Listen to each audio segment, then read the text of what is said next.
Hello viewers, in today's session we are going to discuss an important problem from Fourier cosine transforms, and here in this class we are going to find out the Fourier cosine transform of a Gaussian function, right?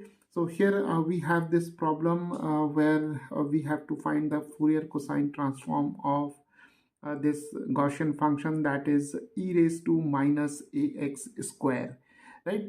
And in this session we'll also prove that the Fourier cosine transform of a Gaussian function is another Gaussian function, right? So let us first quickly see some concepts which are going to be used to find out the Fourier cosine transform of this Gaussian function.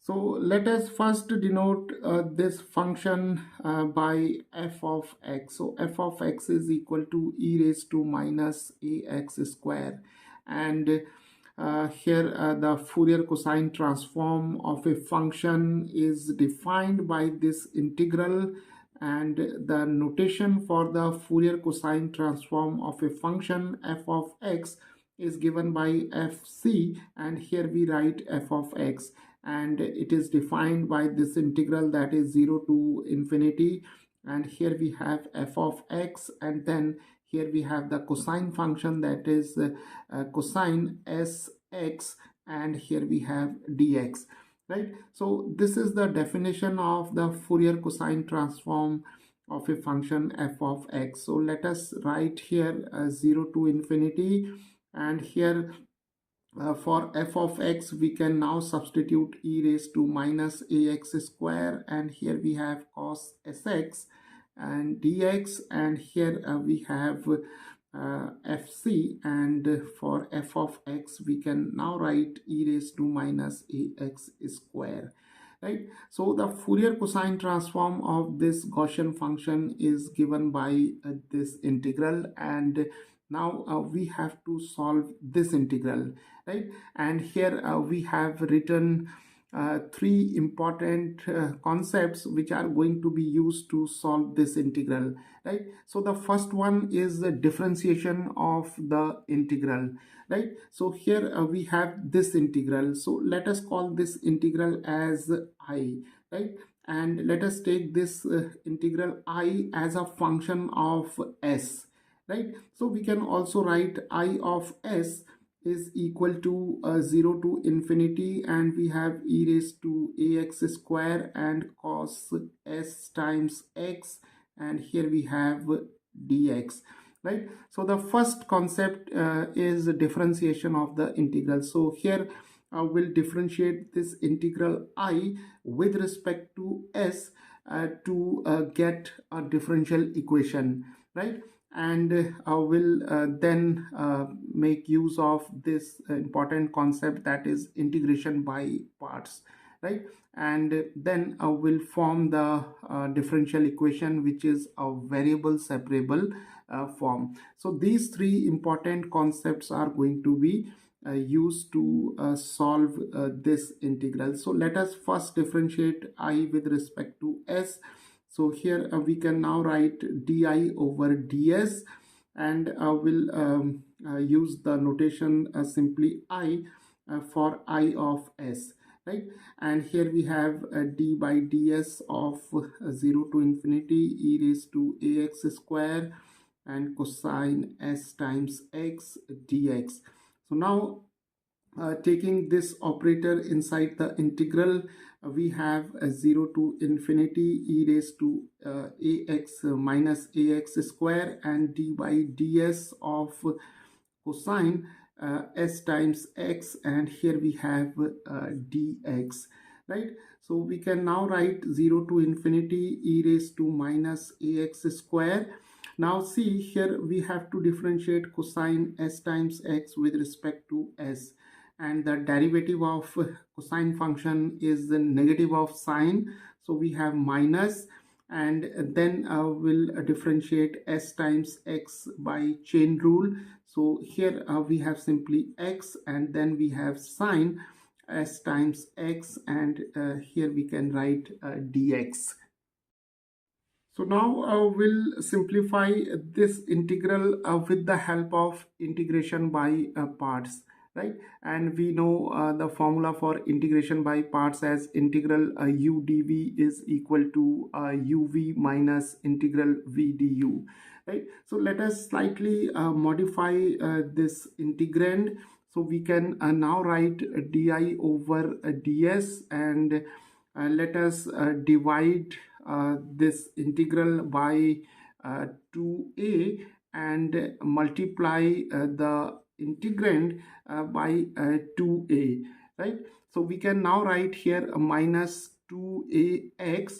So here we have negative x, so minus 2ax, and then we have e raised to minus ax square, and then we have sine s times x and dx.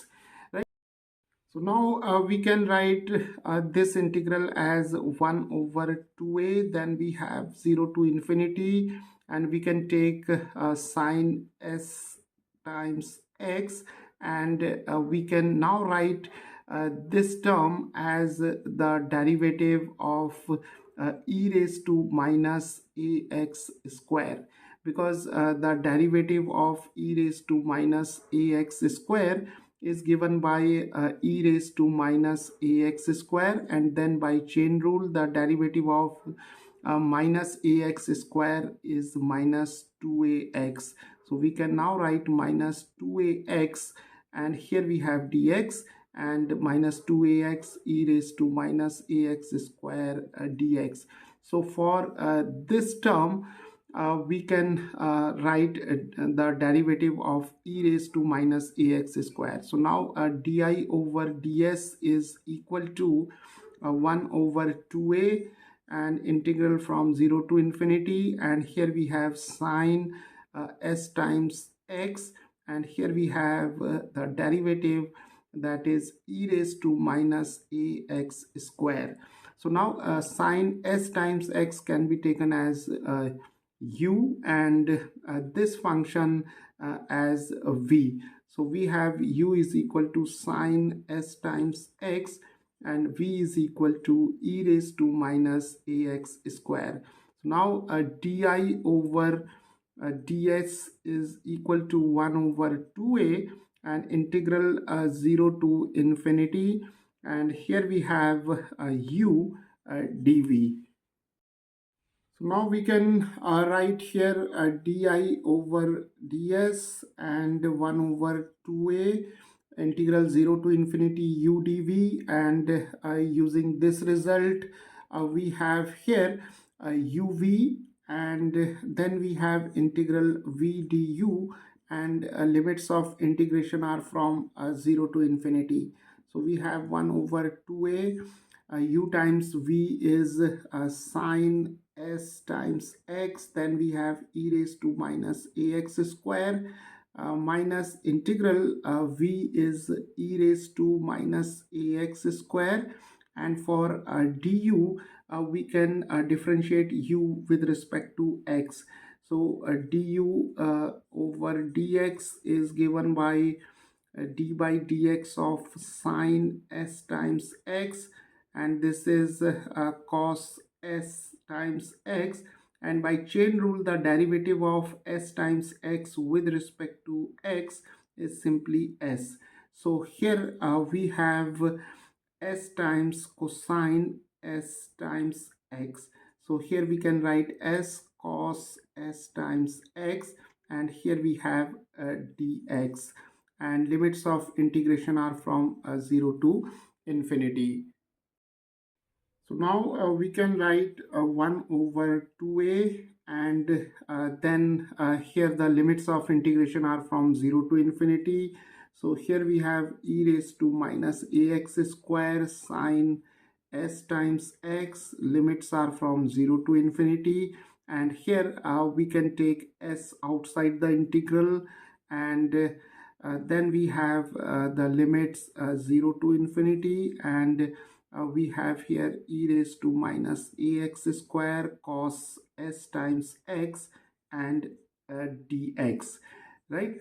Okay, now see this integral is our original integral, that is I, 0 to infinity e raised to minus ax square and cos s times x dx. So we can now replace this integral by I, and here we have to evaluate this expression for the limits from 0 to infinity, right? And from here we can see that when x tends to infinity, then this term, that is e raised to minus ax square, it tends to 0. So for x tending to infinity, this term is 0, and then when we take x is equal to 0, then this term tends to 0, that is sine s times x tends to 0, right? So this entire term is equal to 0. So now we have 1 over 2a, and then we have here 0 minus 0, and then we have minus s times I, right? See, when x tends to infinity, then this exponential term, it tends to 0. So the first term is 0, right? And then we take x is equal to 0. And when x is equal to 0, then this sine term, this sine function tends to 0. So we have the difference of the two terms. So we have 0 minus 0. And here this integral is I. So now we have 1 over 2a, and this is 0, and here we have minus si. So we can take negative sign over here, and here we have s times I. So now we can write di over ds is equal to minus s times I over 2a, and this is the first order and first degree differential equation, right? So by differentiation of this integral I with respect to s, it has led us to this differential equation, right? So now we can easily see that this differential equation is a variable separable form. So we can separate here the variable I and. So separating the variables, we can now write di over I, and then we have minus 1 over 2a, and here we have s and ds. Now integrating both sides. So we have integral di over I, and here we have minus 1 over 2a and integral s ds. Now the integral di over I is simply a log of I, and here we have minus 1 over 2a. The integral s ds is simply s square over 2, and c is the constant of integration. So we can now write natural log of I, and here we have minus s square over 4a, and c is the constant of integration.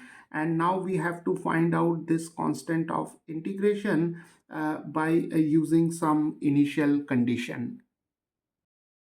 So now see, when we have assumed this integral as I, then we have differentiated this integral by taking s as the variable, right? So here natural log of I can be written as natural log of I of s, and we have minus s square over 4a plus c, right?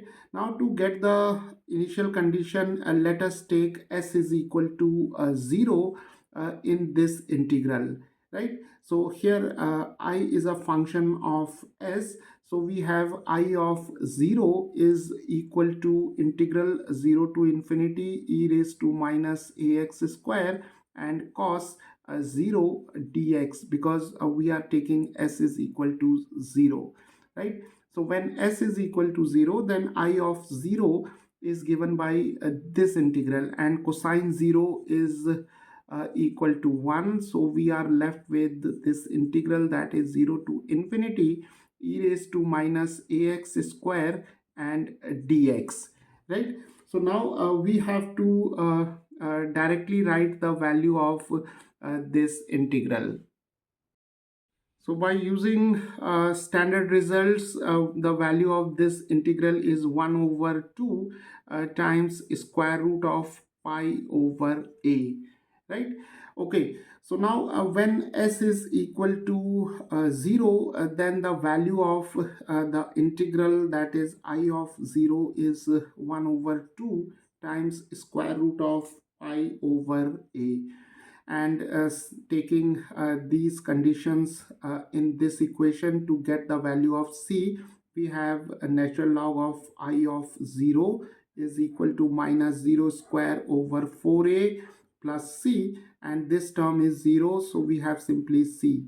So c is equal to natural log of I of 0, and I of 0 is half times square root of pi over a. So let us substitute this value of c in this equation. So we have natural log of I of s is equal to minus s square over 4a, and here we have natural log of half times square root of pi over a. So let us take this term to the left hand side. We have natural log of I of s minus log half square root of pi over a, and this is equal to minus s square over 4a. Now using the properties of log, here we have log of m minus log of n is equal to a log of m over n. So here we have natural log of I of s minus natural log of half times square root of pi over a. So we have natural log, and then we have I of s divided by half times square root of pi over a, and this is equal to minus s square over 4a, right? So now using the definition of natural log, we can now write I of s over half times square root of pi over a is equal to e raised to minus s square over 4a, and multiplying this term by half times square root of pi over a, we can now write the integral I is equal to half, and here we have square root of pi over a e raised to minus s square over 4a, right? So viewers, the Fourier cosine transform of e raised to minus ax square is given by this expression, because the Fourier cosine transform of the Gaussian function e raised to minus ax square is defined by this integral, and we have assumed that this integral is equal to I. So the Fourier cosine transform of e raised to minus ax square is given by half times square root of pi over a e raised to minus s square over 4a. So now from this expression, we can easily conclude that the Fourier cosine transform of a Gaussian function of the type e raised to minus ax square is also another Gaussian function, because here we have e raised to minus ax square, and here we have e raised to minus s square over 4a. So here this is a function of x, and here it is a function of s, right? So the Fourier cosine transform of a Gaussian function is another Gaussian function.